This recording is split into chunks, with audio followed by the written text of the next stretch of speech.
Lockdown का आज 50वां दिन है और कल 15 तारीख को फाइनेंस मिनिस्टर अपना तीसरा पैकेज लेके आई थी प्रधानमंत्री के उस घोषणा के बाद कि 20 लाख करोड़ का पैकेज दिया जा रहा है इस देश को।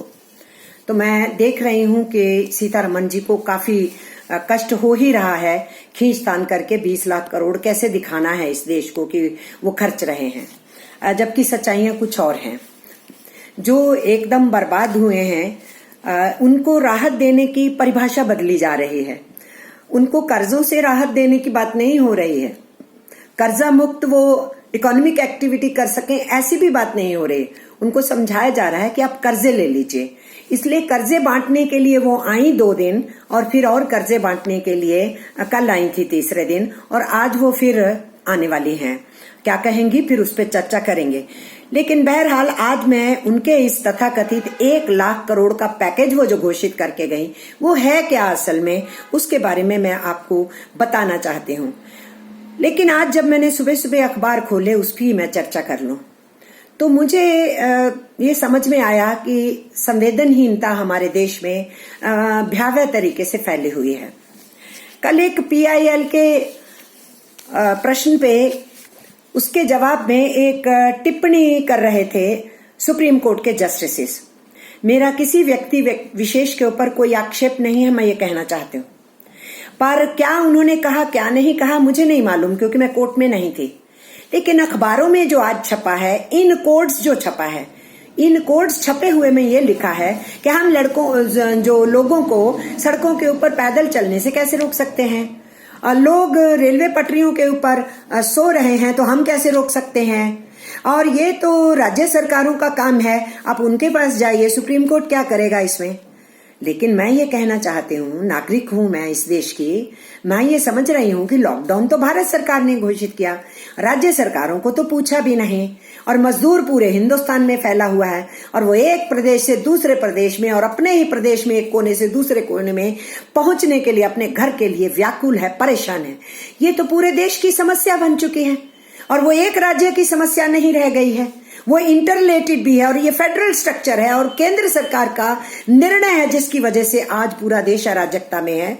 इसलिए मुझे बहुत अफसोस हुआ कि ये समझा जा रहा है कि क्या मजदूर को अकल नहीं है, वो सुसाइड करने के लिए जाता है रेलवे पटरी पे सोने के लिए या सड़क के ऊपर एक्सीडेंट में मरने के लिए, या अगर अपनी पत्नी को लेके जा रहा है साइकिल पे तो वो ये सोच रहा है कि हम मियाँ बीबी मर जाए और हमारे बच्चे पीछे रह जाए, या जो एग्जॉशन से भूख से मर रहे हैं।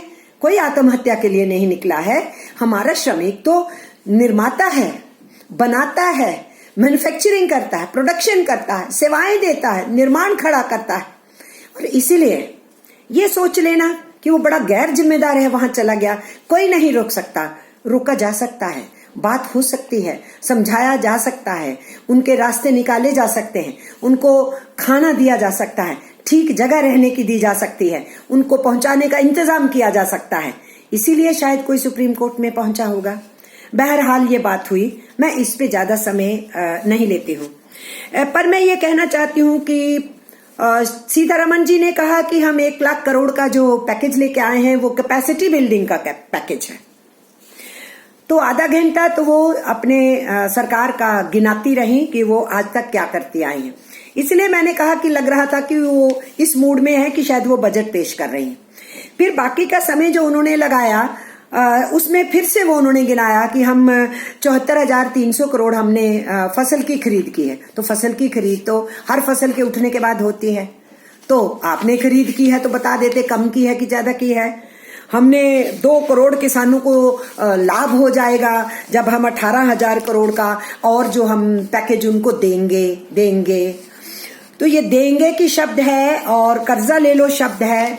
फिर उन्होंने कहा हम गवर्नेंस और एडमिनिस्ट्रेशन ठीक करना चाहते हैं, उसके लिए हम कई कुछ लेके आए हैं। और फिर उन्होंने दूध, पशुपालन, मछली पालन, नई सब्जियों के बारे में, क्लस्टर्स बनाने के बारे में, मधुमक्खियों के बारे में कई कुछ उन्होंने घोषणा कर दिया। इसलिए 14 मई को बहुत सारी चीजें जो थी, आधा घंटा तो उन्हीं चीजों को दोहराने में लग गया। बाकी के आधे घंटे में जो कहा फाइनेंस मिनिस्टर ने उस पे मैं सीधे आती हूँ। उन्होंने बहुत बड़ा चर्चा किया एनिमल हस्बेंड्री का और कहा कि देखिए हमने इतना दूध खरीद लिया, तो ये तो हर रोज खरीदा जा रहा है दूध। क्योंकि जो हमारी सरकार की पब्लिक सेक्टर की मदर डेयरी है या हमारी वेरका है या हमारी सुधा है या हमारी पारस है, डिफरेंट स्टेट्स में डिफरेंट नाम से हमारी पब्लिक सेक्टर है, तो दूध तो रोज खरीदते हैं। जो प्राइवेट डेयरियां चलती हैं, जो मैन्युफैक्चरिंग करती हैं दही का, लस्सी का, मक्खन का, वो भी खरीदती हैं। तो ये तो रोज हो रहा है, तो आप क्या गिना रहे थे? सरकार ने अपने घर में लेके गए दूध, वो तो रोज का काम है। आपकी क्या मदद हुई? आपने तो संकट ही पैदा किया। हम यूनियनें चलाते हैं वहां, और वहां क्या संकट पैदा किए जा रहे हैं वो हम भूले नहीं। और इसके साथ साथ हम भूल जाएं कि आपका एनिमल हस्बेंड्री के प्रति क्या रवैया था। आपकी सरकार ने, मोदी जी की सरकार ने पिछले 5 साल का जो उनका टर्म था, उसमें जो 100% विदेशी पूंजी लाने की बात रेलवे और डिफेंस में की थी, फार्मा सेक्टर में की थी, तो एनिमल हस्बेंड्री में भी की थी, रिटेल ट्रेड में भी की थी, इन सब में की थी। तो आप तो एनिमल हस्बेंड्री हमारे से भी, एक राज्य से भी पिद्दा कोई देश होगा, उनके हवाले हमारे देश की इस सारी मार्केट को देने की आपने तैयारी कर रखी है। और आप बात कर रहे हैं कि आप इनको ताकतवर बनाने वाले हैं, लोकल से ग्लोबल बनाने के लिए। लोकल की बातें हैं केवल, वो सिर्फ वोकल कहने के लिए हैं। लेकिन आपकी जो बार बार हर भाषण के बाद, हर चीज के बाद, हर पेशकश के बाद जो एंड में कहा गया, एक्सपोर्ट में मदद करेंगे, लोकल से ग्लोबल बनाएंगे, ब्रांड बड़ा कर देंगे, वो सब दिखाता है कि आपका सारा का सारा पॉलिसी का ओरिएंटेशन केवल एक्सपोर्ट ओरिएंटेशन है। देश के भीतर क्या हो रहा है, देश के लोगों के हाथ में कमाई आएगी कि नहीं, यहां मंदी दूर होएगी कि नहीं, लोग बाजार से खरीद पाएंगे कि नहीं, और जो छोटा सेक्टर है वो अपने सामान को यहां बेच पाएगा कि नहीं बेच पाएगा। उसको लॉलीपॉप दिखा रहे हैं कि तुम बाहर बेचोगे, दुनिया में बेचोगे, और अब किसान को लॉलीपॉप दिखा रहे हैं, तुम्हें तो हम उन्मुक्त कर रहे हैं, फ्री मार्केट दे देंगे। एपीएमसी की आप बात कर रहे हैं, एफसीआई गोदामों को समेटने की बात कर रहे हैं, और इसीलिए उन सब चीजों पे मैं आना चाहती हूँ। इसलिए हम भूले नहीं कि दूध, एनिमल हस्बेंड्री वालों ने सड़कों के ऊपर दूध फेंका था, सब्जियां फेंकी थे कि आपकी नीतियां जो हैं हमें हमारा लोकल बिजनेस को, काम धंधे को तबाह करेंगे। तो इसलिए आपकी जो भाषण देने के लिए आप आई, उससे कुछ भी विश्वास नहीं जगा। आपने कहा जो कैपेसिटी बिल्डिंग है उसके लिए आप 8 कदम उठा रहे हैं, और उस 8 कदम में ही आपने कई कुछ गिनाया। आपने कहा कि एग्री और कोऑपरेटिव्स और फार्मर ग्रुप्स की मदद है। क्या मदद है? आप कह रहे हैं कि 50% सब्सिडी देंगे। किस काम के लिए? प्राइवेट सेक्टर को इस अनाज को या किसान की प्रोडक्ट को उठा के उसको रिजर्व रखने के लिए गोदामों में। हमारे जो सरकार के गोदाम हैं उनका भी उठा करके आपने बहुत से प्राइवेट सेक्टर को उस फैसिलिटीज को इस्तेमाल करने दिया। और वाजपेयी जी के टाइम में बहुत सी सेलोज सरकार ने बिल्ड करके दी प्राइवेट सेक्टर को। तो अब आप प्राइवेट सेक्टर को सीधे कह रहे हैं कि 50% सब्सिडी देंगे तुम लिए, लेकिन एफसीआई को जिंदा कैसे रखेंगे जो किसी भी आपदा में काम आता है, जिसके लिए हम कह रहे हैं उसका मुंह खोलिए और सबको अनाज दीजिए। वो बात नहीं है। आपकी इस प्रपोजल के अंदर भी एपीएमसीज हैं, और इस प्रपोजल में भी आप 50% जो प्राइवेट सेलोज या गोडाउन्स बनाएंगे उसमें सब्सिडी देने की बात करते हैं। आप जो किसानों की बीज और खाद की सब्सिडी है उसको तो पहले ही आप बर्बाद कर चुके हैं, उसकी हम क्या बात करें। 85% किसान जो छोटा है, मंझला है, गरीब है, वो उसको वो वाली सब्सिडी चाहिए, उसकी आप चर्चा नहीं कर रहे। आप कह रहे हैं आपको प्राइवेट बाजार के लिए खोल दिया है ना, सारी रिस्ट्रिक्शंस हटा दिए, हम तो बॉर्डर्स की भी रिस्ट्रिक्शंस हटा देंगे। चले जाइए, आप जहां जो सामान बेचना है वहां जाकर के बेच के आइए। उसको अपने खेत से लेके लोकल मार्केट तक तो वो सामान ले जा नहीं पाता है, जिसके बारे में कुछ शब्दों में चर्चा तो किया, लेकिन उसकी फैसिलिटी आप नहीं देना चाहते हैं। आप कह रहे हैं अपने आप जो है खुली मार्केट के अंदर आप जाओ और आप ये सब कुछ करोगे। इसलिए आपकी लोकल से वोकल, लोकल से ग्लोबल, ये जो आप खिचड़ी और जलेबी बना रहे हैं, इस जलेबी का ही मैं बता रही हूं कि आपके इरादे अच्छे नहीं हैं। आपने कहा कि आप जो हैं वो क्लस्टर्स बनाएंगे, और उस क्लस्टर को बनाते हुए अपने सैफरन, मखान, बैम्बू शूट, टर्मरिक, आम, मिर्ची, टोपियोका, हर्बल, न्यूट्रिशन, ऑर्गेनिक, पता नहीं क्या क्या गिना दिया। ये सब कुछ तो पहले भी बन रहा है। ये जहां बन रहा है, जहां पैदा हो रहा है, जहां उग रहा है, उसके लिए वो एग्रो इंडस्ट्री की मांग भी करते हैं। वो तो आज तक आपने पूरी नहीं की, बल्कि इनको तो तबाही की तरफ आपने धकेला। लोकल मार्केट्स को भी और इन लोकल छोटे प्रोड्यूसर्स को भी आपने धकेला। नुकसान पहुंचाया, और अब आप ये कह रहे हैं कि आप क्लस्टर्स बनाएंगे और उसके लिए आपने 10,000 हेक्टेयर की बात भी करी, हर्बल को उगाने की भी बात की। लेकिन जो हमारे पहले से जो क्लस्टर्स हैं या जो हमारी इस पैदावार को करने वाली जगह हैं, उसके लिए आप क्या करेंगे? आपने कुछ नहीं कहा। किसानों की सब्जी भाजी सड़ती रही, आपने कोई मदद नहीं की इस कोविड-19 के अंदर। लेकिन अब आप ये उठा लाए हैं कि आप जी बहुत बड़ा इंफ्रास्ट्रक्चर बनाने वाले हैं और बहुत बड़ी मदद देने वाले हैं। उसी में आप MFEs की जिक्र कर रहे थे। आपने एक्वाकल्चर का जिक्र किया, मछली पालन, और जो हमारे प्रॉन्स वगैरह समुद्रों से पकड़े जाते हैं, मछली पकड़ी जाती है, उसकी जो है ग्रेडिंग होती है, उसकी पीलिंग होती है, उसकी एक्सपोर्ट होती है। आपको उन एक्सपोर्टर्स का तो चिंता है, लेकिन जो छोटा मछली वाला है, जिसकी आपने कहा 5 साल में 70 लाख मछली प्रोडक्शन हो जाएगी और 55 लाख लोगों को रोजगार हो जाएगा, वो 5 साल में होगा। अभी जो मछली पालन वाला बर्बाद हुआ है, मरा है, भूखों पड़ा है, उसका क्या है रिलीफ पैकेज? कुछ नहीं। उसको डमरू बजाना है खड़े होके। आप उसको भविष्य का लॉलीपॉप दिखा रही हैं। जो बड़े बड़े मैकेनाइज्ड ट्रॉलर्स के लिए की वजह से छोटा मछली पालन वाला पकड़ने वाला नुकसान में आ रहा था, आपकी पुरानी एनडीए सरकार ने भी उसकी सुनवाई नहीं की थी। आपकी पिछली सरकार में मोदी जी ने सुनवाई नहीं की, आपकी इस सरकार ने भी सुनवाई नहीं की। जो आपने बजट प्रावधान कुछ तथाकथित दे रखे हैं, उन्हीं को आप दोहराने के लिए आए थे। इसलिए मछुआरों से मैं कह रही हूं, हमारी यूनियनें हैं वहां पर, मैं आपको समझा रही हूं कि आपके लिए कुछ नहीं है यहाँ। ये लॉलीपॉप थी, उन्होंने दिखा दी। इसलिए फिर कहा कि पशुपालन है ना, होटल बंद हो गए थे, अब फिर से होटल शुरू होने हैं। और फिर किनको आप इशारा कर रहे थे? सिर्फ सब्जी भाजी को नहीं इशारा कर रहे थे, जो मीट का निर्यात करते हैं आप उनको इशारा कर रहे थे। गुजरात जो है वो 5 साल के जो पिछला राज था आपकी सरकार का, मीट एक्सपोर्टर में नंबर 1 हो गया है। गुजरात सबसे ऊपर आ गया है। तो मीट एक्सपोर्ट की आप बात करते हैं, उसको बढ़ावा देना चाहते हैं, लेकिन आपने पशुपालन करने वालों को, आपके कुछ लोगों ने जिनको आप समर्थन देते हो, शय देते हो, उन लोगों ने पशुपालन करने वालों को कितना सताया। जो अपने पशु की बेचने के लिए, ले जाने के लिए या दूध दोहने के लिए एक जगह से दूसरी जगह ले जा रहे हैं, उनकी टारगेटिंग हुई, भीड़ तंत्र से उनके कत्ल हुए। और जो आप कानून लेके आए थे, उससे ये पूरी की पूरी जो मार्केट थी पशुपालन से लेके ऊपर तक, जो मार्केट उससे रिलेटेड होती है, वो तबाही के कगार में आ गई। आपको उस कानून को फिर से री अमेंड करना पड़ा, उसको वापस लाना पड़ा। तो आप किससे छुपा रहे हैं ये बातें?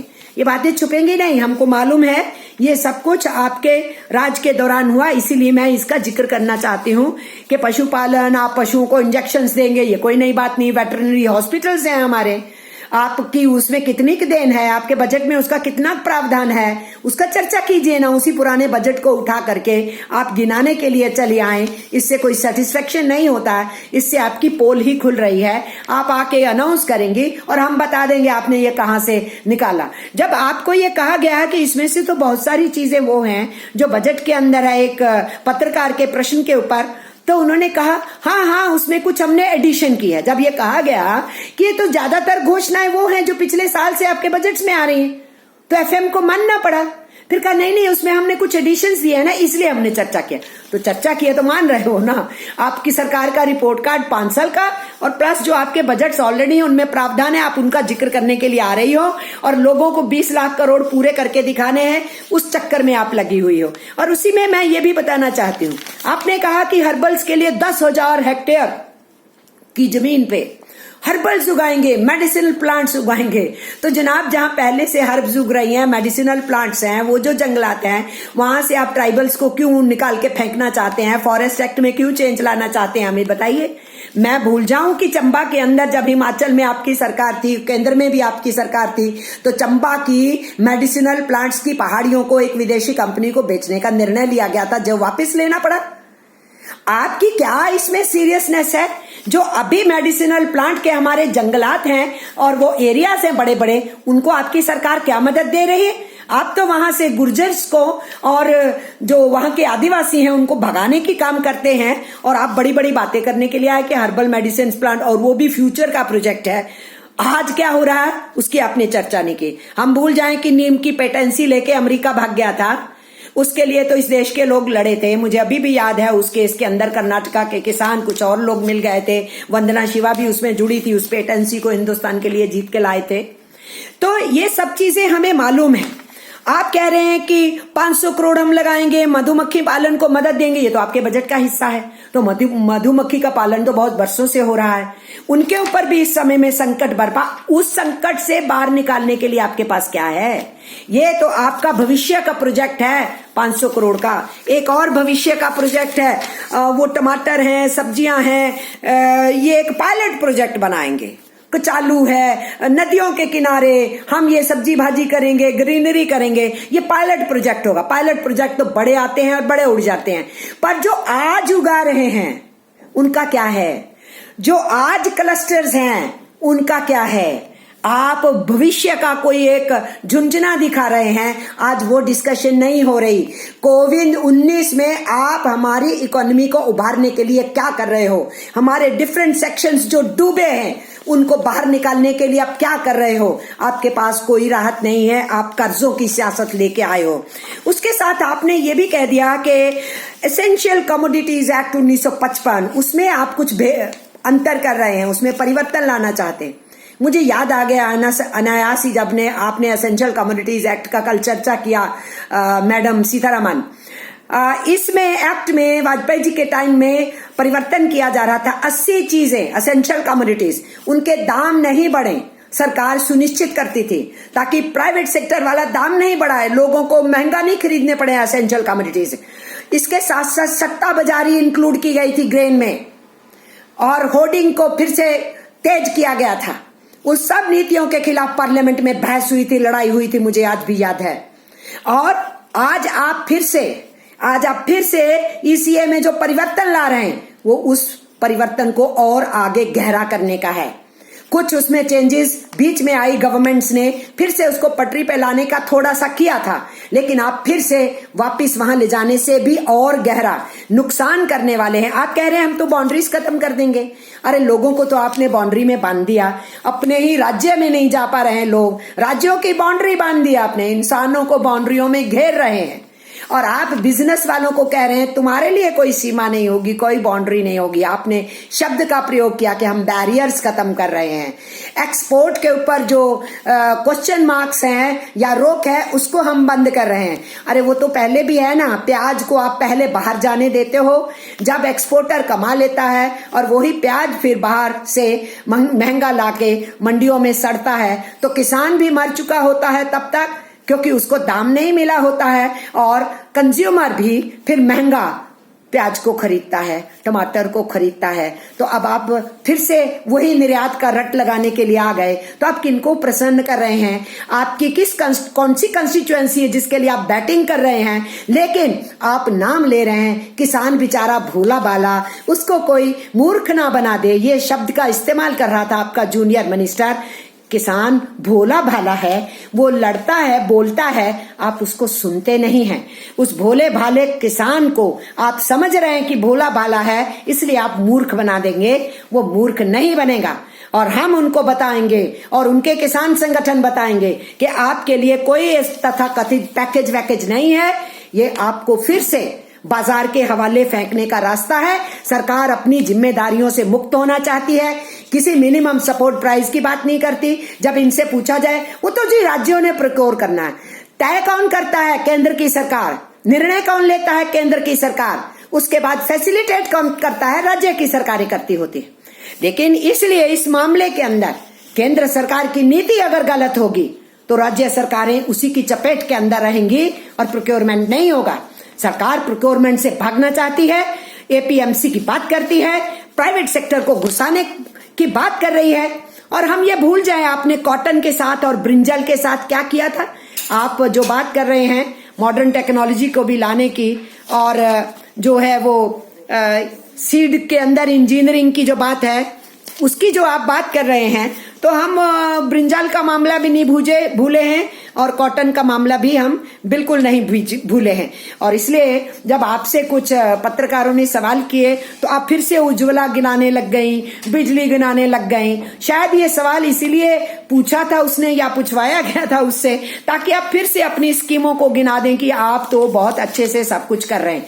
ले दे के अगर आप मेरे से पूछेंगे निर्मला सीतारमण जी, आप कल भी फेल थी, आपने बड़ा कन्विंस करने की कोशिश की, लेकिन हम कन्विंस नहीं हैं। और जिनके लिए आप घोषणा कर रही थी उनको भी मालूम है इस घोषणा में उनके पास कुछ नहीं है। आप एमएसएमईज का भी बयान आपने सुन लिया, आप किसानों का भी सुन लीजिए, आप मनरेगा वालों का भी सुन लीजिए, आप मजदूरों का भी सुन लीजिए, प्रवासी मजदूरों का भी सुन लीजिए। आप किसी के लिए कुछ नहीं दे रही, ठेंगा और केवल ठेंगा है आपकी तरफ से।